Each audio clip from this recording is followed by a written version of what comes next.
فخرج على قومه من المحراب فأوحى إليهم أن سبحوا بكرة وعشيا يا يحيى خذ الكتاب بقوة وآتيناه الحكم صبيا وحنانا من لدنا وزكاة وكان تقيا وبرا بوالديه ولم يكن جبارا عصيا وسلام عليه يوم ولد ويوم يموت ويوم يبعث حيا।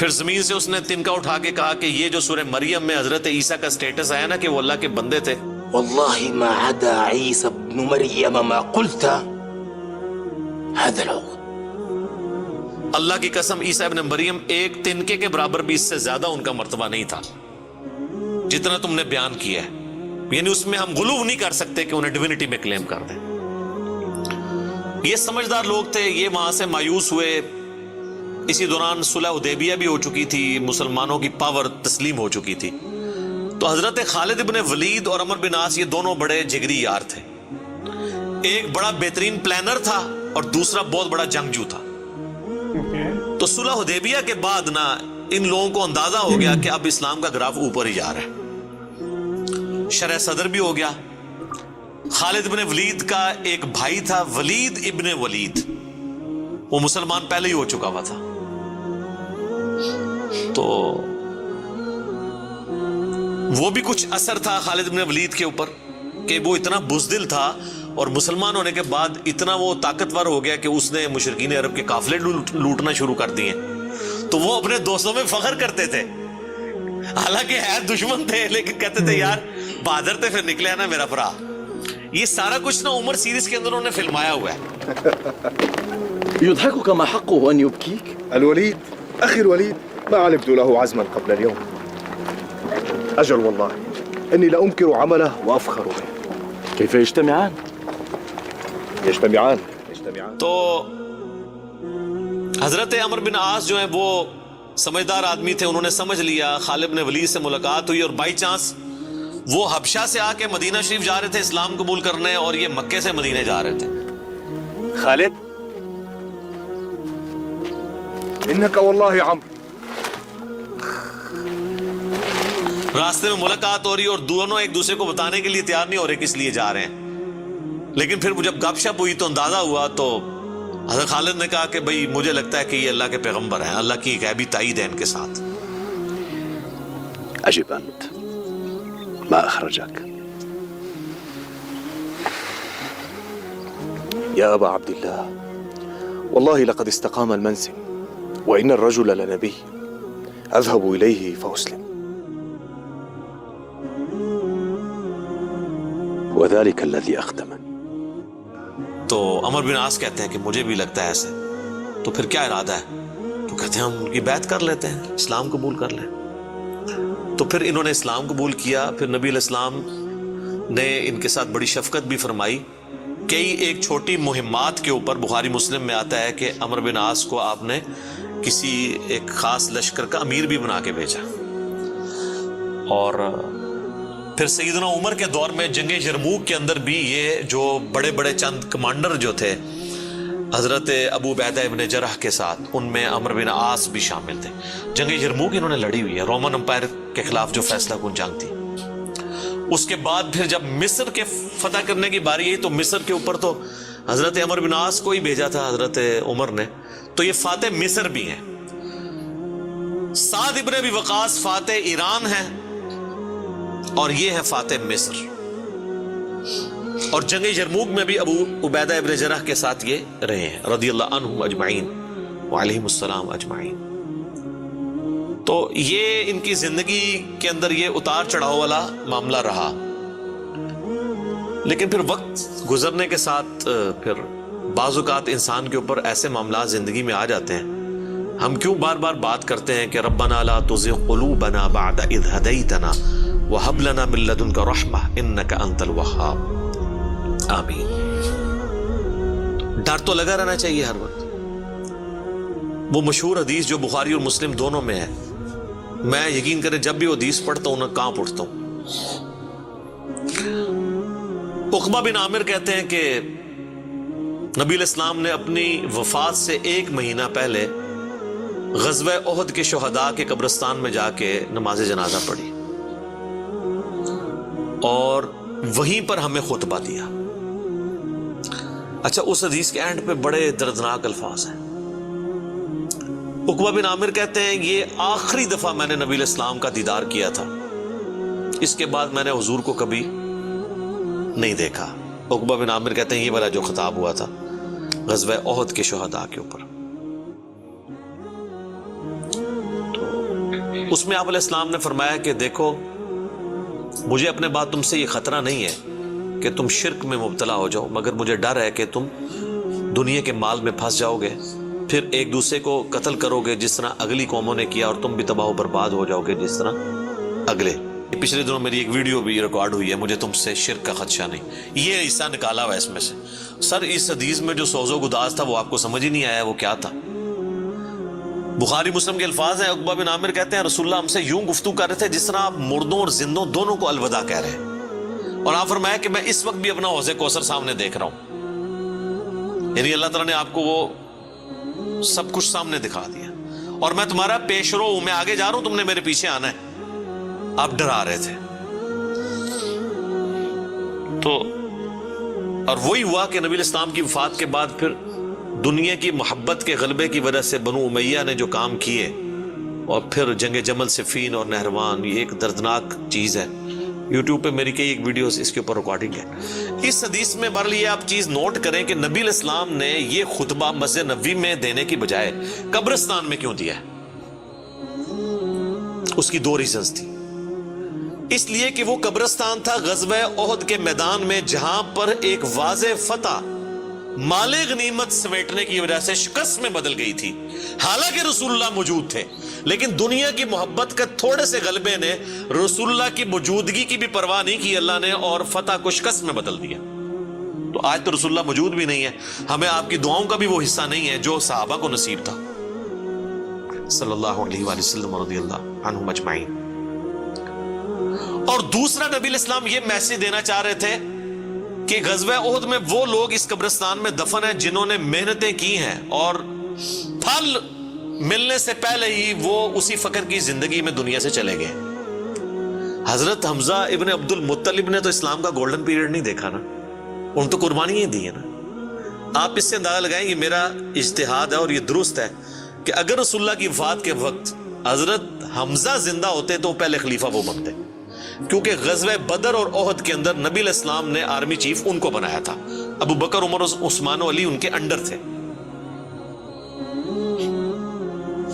تو حمزہ بن عبد المطلب تو شہید ہوئے احد میں، ان کی لاش کا مسئلہ ہوا۔ نبی علیہ السلام نے یہ بھی میسج دیا کہ یہاں پہ، اور پھر وہاں تو اتنی دردناک حدیثیں ہیں بخاری مسلم میں کہ کفن کے لیے بھی کپڑا نہیں تھا، سر چھپاتے تھے تو پاؤں ننگے ہو جاتے تھے کہ یہ صاحب کے، پھر گھاس ڈال کے ایک قبر میں کئی کے مردے دفنائے گئے۔ تو نبی اسلام یہ بھی میسج دے رہے تھے کیونکہ آپ کو تو اللہ نے دکھا دیا نا۔ اسی حدیث بخاری مسلم میں آتا ہے کہ اللہ تعالیٰ نے زمین کے خزانوں کی چابیاں مجھے دے دی ہیں، اور جو بریلوی کہتے ہیں کہ حضور ہی سب کچھ بانٹ رہے ہیں، خدا کا نام ہے۔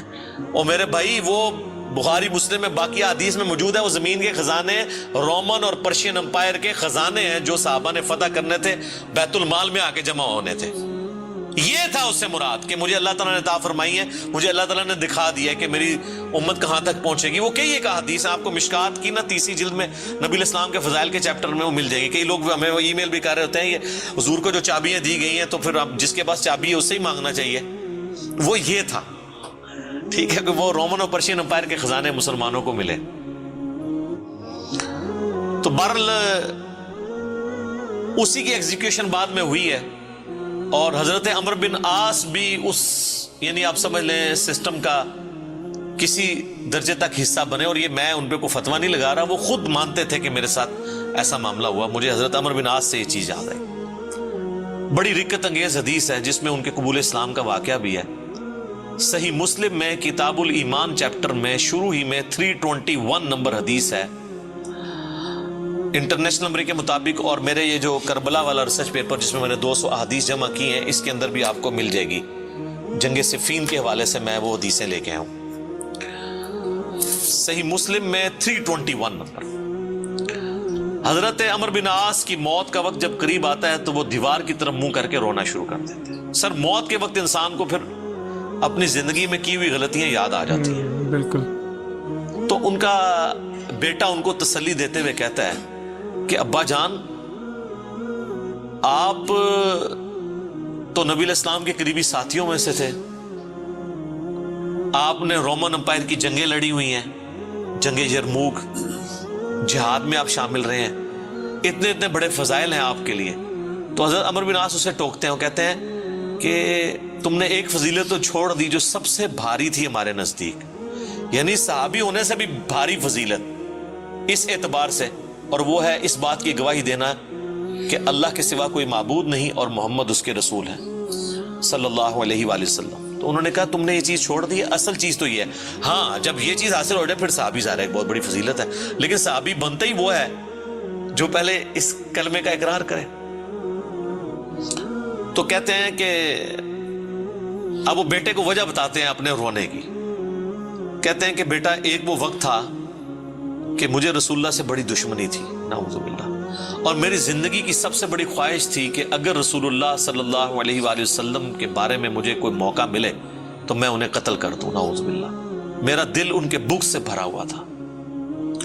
اے میرے بیٹے، اگر میں اس وقت مر جاتا تو سیدھا جہنم میں جاتا، لیکن پھر اللہ تعالیٰ نے میرا سینہ اسلام کے لیے کھول دیا، رسول اللہ صلی اللہ علیہ وآلہ وسلم کی محبت میرے دل میں جاگزی ہوئی، اور وہ کہتے ہیں پھر مجھے اس دنیا میں رسول اللہ سے بڑھ کر کوئی محبوب نہیں تھا صلی اللہ علیہ وسلم۔ اور کہتے ہیں میرے بیٹے پوری زندگی نبی علیہ السلام سے مجھے محبت اور عقیدت کا وہ لیول تھا کہ میں نے کبھی بھی آنکھ بھر کے حضور کے چہرے کی طرف نہیں دیکھا، اور اگر تم مجھ سے پوچھو نا کہ میں حضور کے چہرے کے خد و خال بیان کروں تو نہیں کر سکتا۔ میں نے زندگی میں حضور کی ادب کی وجہ سے کبھی آپ کے چہرے کو نگاہ بھر کے بھی نہیں دیکھا۔ اوئے ہائے ہائے۔ اور کہتے ہیں میرے بیٹے میں اس وقت مر جاتا تو سیدھا جنت میں جاتا جب میں نے اسلام قبول کر لیا۔ اور پھر وہ ساتھ بتاتے ہیں، کہتے ہیں میں جب اسلام قبول کرنے کے لیے گیا تو نبی علیہ السلام نے اپنا دایاں ہاتھ آگے بڑھایا تو میں نے بھی آگے بڑھا کے پیچھے کھینچ لیا، اور میں نے کہا یا رسول اللہ پہلے مجھے گارنٹی دیں کہ میرے پچھلے سارے گناہ معاف ہوں جو میں نے اسلام کے خلاف کیے ہیں۔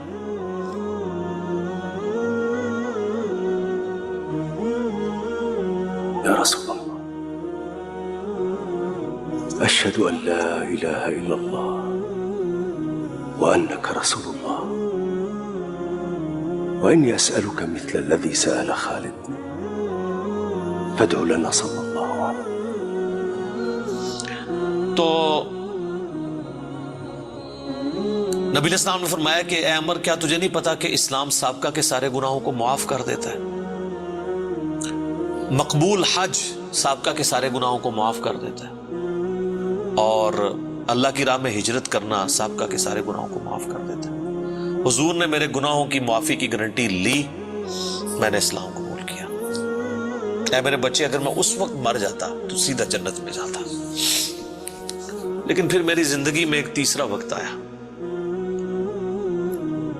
پھر مجھ سے وہ کچھ ہوا جو نہیں ہونا چاہیے تھا۔ یہ حدیث مسند احمد کے اندر بھی موجود ہے، صرف صحیح مسلم میں نہیں ہے، اس میں تو خیر اور بہت سارے الفاظ ہیں، وہ میں بعد میں وہ طریق بیان کرتا ہوں۔ کہتے ہیں بہرحال پھر مجھ سے جو کچھ ہوا، اب میں اللہ سے امید کرتا ہوں کہ اللہ تعالیٰ مجھے معاف کرے گا، آمین۔ جب میں مر جاؤں تو میری قبر کے ساتھ، میری لاش کے ساتھ، میت کے ساتھ کوئی آگ نہیں ساتھ لے کر جانی، اور نہ کوئی نوحہ کرنے والی عورت ساتھ لے کے جانی ہے، اور مجھے دفنانے کے بعد میری قبر کے اوپر پانی چھڑک دینا، جس طرح نبی علیہ السلام کی سنت ہے کہ آپ دفنانے کے بعد پانی چھڑکتے تھے، اور اس کے بعد میری قبر پہ اتنی دیر موجود رہنا جتنی دیر ایک اونٹ کو نہر کر کے اس کا گوشت تقسیم کیا جاتا ہے، یعنی کم از کم 2 گھنٹے تک، تاکہ میں اپنی قبر سے مانوس ہوں اور دیکھو میں اللہ کے بھیجے ہوئے فرشتوں کو پھر کیا جواب دیتا ہوں۔ یعنی اس سے حضرت عمر بن عاص نے یہ بھی عقیدہ دیا کہ اسی زمینی قبر کے اندر حساب و کتاب ہوتا ہے، لیکن اس کو کوئی دیکھ نہیں سکتا، یعنی اگر ایگزیکٹ آپ کیمرہ فٹ کر دیں تو یہ جو کیپٹن عثمانی برزخی گروپ جو لوگ کہتے ہیں نا وہ کہیں اور قبر ہوتی ہے، تو حضرت عمر بن عاص کا یہ عقیدہ نہیں تھا۔ یہ حدیث ان کے گلے کا کانٹا ہے، جب وہ ہم پیش کرتے ہیں وہ کہتے ہیں عمر بن عاص کا تو ذہنی توازن آخری وقت میں بگڑا ہوا تھا، وہ تو بہکی بہکی باتیں کر رہے تھے، کیونکہ ان کے لیے تو وہ جو بھی باتیں حضرت علی کی فیور میں جائیں وہ بہکی بہکی ان کو لگتی ہیں نا۔ میں کہتا ہوں ان کا دماغ جتنا موت کے وقت کام کیا ہے نا پہلے نہیں کیا تھا، کیونکہ وہ تو اس وقت ہی ان کو احساس ہوا ہے. اس طرح کو پوری اپنی لائف سٹوری سناتا ہے جس کا دماغ چلا ہوا ہو, کدھر سے شروع ہے اور کدھر تک پہنچا ہے. اچھا, یہ حدیث مسند احمد میں بھی آتی ہے. اس میں جو ہے نا الفاظ ہیں کہ وہ گھبراہٹ کی وجہ سے نا دیوار کی طرف منہ کر کے روتے ہیں. تو ان کا بیٹا جب پوچھتا ہے کہ کیا آپ موت کے خوف کی وجہ سے رو رہے ہیں, وہ کہتے ہیں میں موت کی وجہ سے نہیں رو رہا, میں رو رہا ہوں اس بات کو کہ مرنے کے بعد میرے ساتھ کیا بنے گا, موت کے بعد آنے والے حالات کے بارے میں. یہی تو سر ہم آپ کو کہہ رہے ہیں کہ مرنے سے پہلے اے مسلمان کر لے اس پہ غور, کتابوں کا خدا اور ہے, بابوں کا خدا اور. اچھا, ایک اور طریقہ ہے مسند امام احمد میں اس کے ساتھ ہی کہ موت کے وقت جب انہیں گھبراہٹ ہوتی ہے نا تو وہ دیوار کی طرف منہ کر کے زاروں قطار روتے ہیں. تو ان کا بیٹا کہتا ہے کہ ابا جی آپ رو رہے ہیں, آپ کو تو نبی علیہ السلام اتنی محبت کرتے تھے, آپ کو ذمہ داریاں دیتے تھے, آپ نے جنگیں لڑی, آپ نے رومن امپائر کے خلاف جنگ یرموک لڑی, تو حضور کو تو آپ کو بڑی اہمیت دیا کرتے تھے. سر اس پہ آپ ذرا جواب سنیں عمر بن عاص کا. وہ کہتے ہیں اللہ کی قسم مجھے پوری زندگی یہ بات معلوم نہیں ہو سکی کہ حضور مجھ سے واقعی محبت کرتے تھے یا صرف تالیف قلب کے لیے, میرا دل رکھنے کے لیے مجھے کبھی کو پوسٹ دے دیا کرتے تھے. لیکن دو بندے ایسے ہیں جن کے بارے میں دل سے گواہی دیتا ہوں کہ رسول اللہ اپنی وفات تک ان سے محبت کرتے تھے. ایک ابن سمیہ عمار ابن یاسر اور دوسرا ابن ام عبد عبداللہ ابن مسعود. اب عمار بن یاسر ان کو کیسے بھول سکتا تھا, عمار کو تو مارا ہوا تھا انہوں نے صفین کے اندر. تو وہ کہہ رہے ہیں کہ حضور مجھ سے محبت کرتے تھے نا, تو مجھے نہیں لگتا کہ وہ اندر سے کرتے تھے یا میرا دل رکھنے کے لیے. بعض اوقات بندہ کسی کو ابلائش بھی کر دیتا ہے نا تعریف قلب کے لیے, لیکن دو بندے ایسے تھے میں کہتا ہوں کہ حضور واقعی ان سے محبت کرتے تھے, ابن سمیہ اور ابن ام عبد. پھر عبداللہ بن مسعود کے بارے میں اور عمار بن یاسر کے بارے میں جب انہوں نے یہ بات کی نا تو ان کا بیٹا کہتا ہے کہ پھر انہوں نے دیوار کی طرف منہ کر لیا اور زاروں کے تار رونا شروع کر دیا.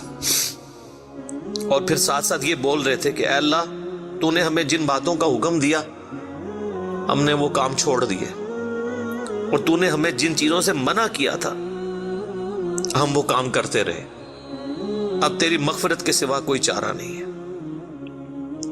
اور پھر ان کا بیٹا کہتا ہے کہ بس یہی جملے وہ پڑھتے رہے کہ ان کی روح پرواز کر گئی. آخری ان کا کلام یہی تھا کہ اللہ جو جن کاموں سے تو نے روکا وہ ہم کرتے رہے, اور جن چیزوں کا تو نے حکم دیا ہم اس کی مخالفت کرتے رہے, تیری مغفرت کے سوا کوئی چارہ نہیں ہے. تو اسی حدیث میں الفاظ ہیں کہ وہ جو میں نے بتایا مسند احمد والی جو حدیث ہے کہ میری زندگی میں جو 3 پیریڈ آئے اس میں انہوں نے پھر تیسرا کہا کہ پھر میں حکومتی معاملات میں بادشاہت کے معاملات میں پڑ گیا. صحیح مسلم میں تو ایمبیگوس الفاظ سے, مسند احمد والے طریق میں ہے کہ میں بادشاہت سے جا ملا, یعنی وہ ملوکیت والا وہ جو معاملہ تھا وہ اسی کو ہی رو رہے تھے. مسند امام احمد میں ایک حدیث ہے کہ جب عمار بن یاسر کی قتل کی خبر ملی جنگ صفین میں تو ایک شخص آ کے عمر بن عاص کو بتاتا ہے کہ عمار قتل ہو گئے ہیں. تو حضرت عمر بن عاص بلند آواز سے پڑھتے ہیں انا للہ و انا الیہ راجعون, اور وہ بھاگتے ہوئے حضرت معاویہ کے پاس جاتے ہیں اور کہتے ہیں کہ معاویہ تو عمار کو ہماری فوج نے قتل کر دیا, عمار قتل ہو گئے, اور میں نے رسول اللہ سے سنا تھا کہ عمار کو ایک باغی جماعت قتل کرے گی. تو حضرت معاویہ بجائے یہ کہ رجوع کرنے کے عمر بن عاص کو کہتے ہیں کہ تو اونٹ کی طرح اپنے پیشاب میں پھسلتا ہے, یعنی تجھے خود یہ اس حدیث کا پتہ ہے اور تو خامخواہ اس کا چرچا کر کے لوگوں کو بتانا چاہ رہا ہے کہ علی حق پہ ہے اور ہم نہ حق ہیں. تو ہم نے اس کو مارا ہے, اس کو تو علی نے مارا ہے, نہ علی لاتا اس کو اور نہ وہ جنگ کے اندر قتل ہوتا ہے, یہ تو علی نے لا کے ہمارے نیزوں کے آگے اسے پھینکا ہے. نعوذ باللہ, اتنی باطل تعویل کی. اور المستدرک الحاکم میں اور باقی کتابوں میں حدیث کی ملتا ہے کہ جب حضرت علی کو اس کی خبر ملی نا تو انہوں نے کہا کہ پھر معاویہ یہ کہنا چاہتا ہے کہ حمزہ کا قاتل رسول اللہ تھے, کہ نہ وہ جنگ احد میں ساتھ لے کے آتے نہ حمزہ قتل ہوتا. تو جو شخص جس کی فیور میں قتل ہو رہا ہوتا ہے وہ تو اس کا قاتل نہیں ہوتا, مخالف ہی قاتل ہوتا ہے.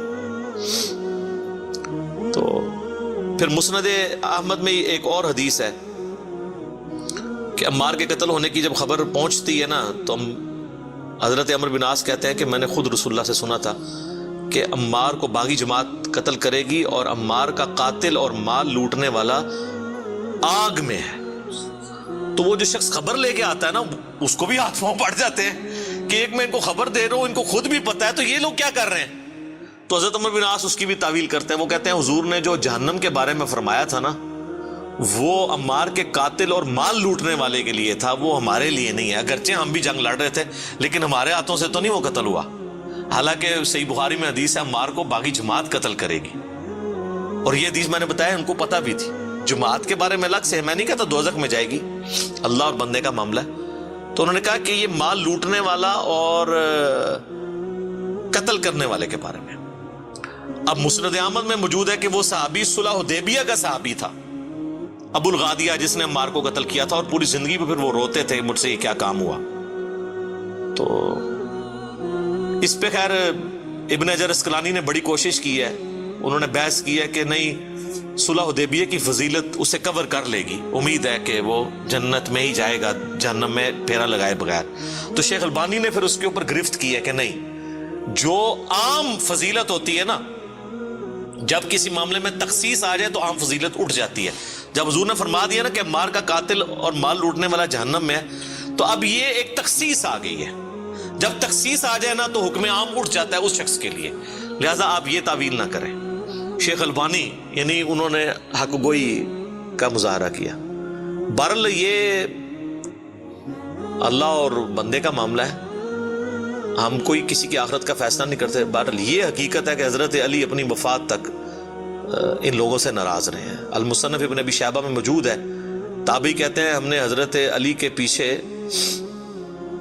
نماز میں قنوت نازلہ پڑھی ہے. حضرت علی قنوت نازلہ میں پڑھتے تھے اللہم علیک بمعاویہ و اشیائہ و عمر ابن عاص و اشیائہ و ابا سلمی و اشیائہ. اس میں عمر بن عاص کا بھی نام ہے.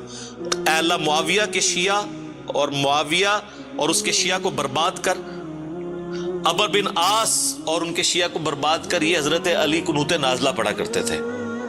اچھا انہوں نے اردو میں ترجمہ کیا ہے اے اللہ معاویہ اور اس کے شیعہ کو سنبھال لے. اب کیسا لفظ لفظ آتا ہے نبٹ لے, وہ آپ وہ کہیں گے سنبھال مطلب ہے کہ انہوں نے سام, تو وہ تعویل کریں گے.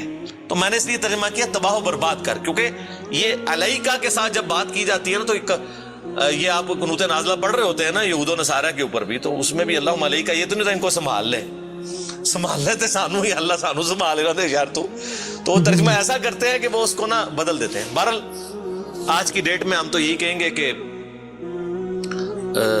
حضرت عمر بن عاص رضی اللہ تعالیٰ عنہ کا موت کے وقت رونا اور اللہ کی طرف رجوع لانا, اللہ تعالیٰ ان کی غلطیوں کا کفارہ اس کو بنائے.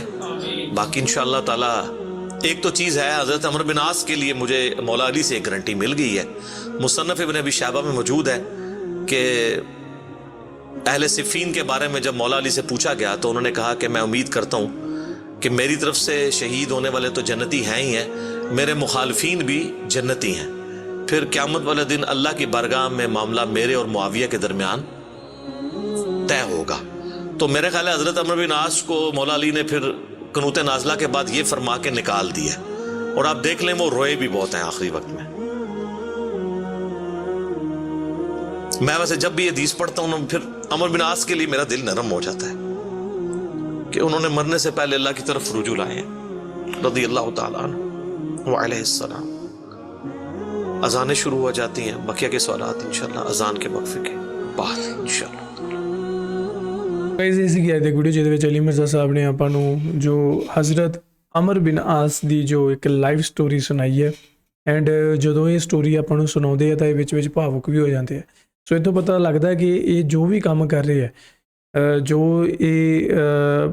ਜੋ ਆਪਣੇ ਬਿਆਨ ਦਿੰਦੇ ਆ ਪੂਰੇ ਦਿਲੋਂ ਸਮਰਪਿਤ ਹੈ ਪੂਰੇ ਇਸ ਚੀਜ਼ ਨੂੰ ਲੈ ਕੇ. ਮਤਲਬ ਕੋਈ ਦਿਖਾਵਾ ਜਾਂ ਕੋਈ ਲਾਲਚ ਉਹ ਹੈ ਨਹੀਂ ਇਹਨਾਂ ਦੇ, ਹੈ ਨਾ. ਅਤੇ ਆਪਾਂ ਨੂੰ ਬਹੁਤ ਵਧੀਆ ਸ਼ਬਦਾਂ ਦੇ ਵਿੱਚ ਇਹ ਜਿਹੜਾ ਜੋ ਇਜ਼ਹਾਰ ਕਰਦੇ ਹਰ ਇੱਕ ਇਸ ਲਾਈਫ ਸਟੋਰੀ ਦਾ, ਜਾਂ ਜੋ ਵੀ ਆਪਾਂ ਨੂੰ ਇਸਲਾਮਿਕ ਜੋ ਹਿਸਟਰੀ ਹੈ ਜਾਂ ਇਸਲਾਮਿਕ ਜੋ ਕੁਰਾਨ ਦੀਆਂ ਆਇਤਾਂ ਦੀ ਜੋ ਡੈਫੀਨੇਸ਼ਨ ਹੈ, ਸਾਰਾ ਕੁਝ ਐਜ਼ ਅ ਨਾਨ ਮੁਸਲਿਮ ਮੈਂ ਇਹਨਾਂ ਨੂੰ ਜਦੋਂ ਸੁਣਦਾ ਤਾਂ ਮੈਂ ਕਿਤੇ ਵੀ ਬੋਰ ਨਹੀਂ ਹੁੰਦਾ। ਮੈਨੂੰ ਐਂ ਨਹੀਂ ਹੁੰਦਾ ਕਿ ਯਾਰ ਇਹ ਮਤਲਬ ਕੀ ਕਹਿਣ ਡੇ ਹੈ। ਸੋ ਇਹਨਾਂ ਦੀ ਜਿਹੜੀ ਭਾਸ਼ਾ ਹੈ ਉਹ ਬੜੀ ਸਰਲ ਤੇ ਸਾਦੀ ਹੈ, ਸਮਝ ਲੱਗਦੀ ਹੈ ਕਿ ਹਾਂ ਇਹ ਕੀ ਗੱਲ ਕਰ ਰਹੇ ਹੈ। ਹਾਲਾਂਕਿ ਵਿੱਚ ਉਰਦੂ ਦੇ ਕੁਝ ਔਖੇ ਸ਼ਬਦ ਹੁੰਦੇ ਆ ਜਿਹੜੇ ਮੈਨੂੰ ਨਹੀਂ ਸਮਝ ਲੱਗਦੇ, ਪਰ ਫਿਰ ਵੀ ਮੈਂ ਉਹਨਾਂ ਦੀ ਪੂਰੀ ਲਾਈਨ ਤੋਂ ਜਿਹੜਾ ਉਹਦਾ ਅੰਦਾਜ਼ਾ ਲਗਾ ਲੈਂਦਾ ਅਤੇ ਮੇਰੇ ਅੰਦਾਜ਼ੇ ਲਗਭਗ ਠੀਕ ਹੀ ਹੁੰਦੇ ਆ। ਕਈ ਵਾਰੀ ਹੁੰਦਾ ਕਿ ਮੈਨੂੰ ਨਹੀਂ ਸਮਝ ਲੱਗਦੀ, ਪਰ ਤੁਸੀਂ ਮੈਨੂੰ ਖੁਦ ਕਮੈਂਟ ਕਰਕੇ ਦੱਸ ਦਿੰਦੇ ਹੋ, ਮੈਂ ਪੁੱਛ ਵੀ ਲੈਂਦਾ। ਸੋ ਕਾਫੀ ਅੱਛੀ ਵੀਡੀਓ ਸੀ, ਕਾਫੀ ਕੁਝ ਜਾਣਨ ਦਾ ਮੌਕਾ ਮਿਲਿਆ ਮੈਨੂੰ ਅੱਜ ਦੀ ਇਸ ਵੀਡੀਓ ਦੇ ਜ਼ਰੀਏ। ਉਮੀਦ ਕਰਦਾ ਕਿ ਤੁਹਾਨੂੰ ਵੀ ਇਹ ਵੀਡੀਓ ਚੰਗੀ ਲੱਗੀ ਹੋਣੀ ਹੈ।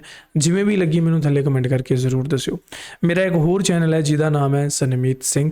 ਇੱਥੇ ਮੈਂ ਕੋਸ਼ਿਸ਼ ਕਰਦਾ ਤੁਹਾਨੂੰ ਸਾਰਿਆਂ ਨੂੰ ਸਿੱਖ ਧਰਮ ਦੀ ਜਾਣਕਾਰੀ ਦੇਣ ਦੇ ਲਈ। ਸੋ ਜੇ ਤੁਹਾਡੇ ਕੋਲ ਟਾਈਮ ਹੈ ਤਾਂ ਪਲੀਜ਼ ਤੁਸੀਂ ਜਾ ਕੇ ਇਸ ਚੈਨਲ ਨੂੰ ਵੀ ਚੈੱਕ ਜ਼ਰੂਰ ਕਰ ਲਿਓ।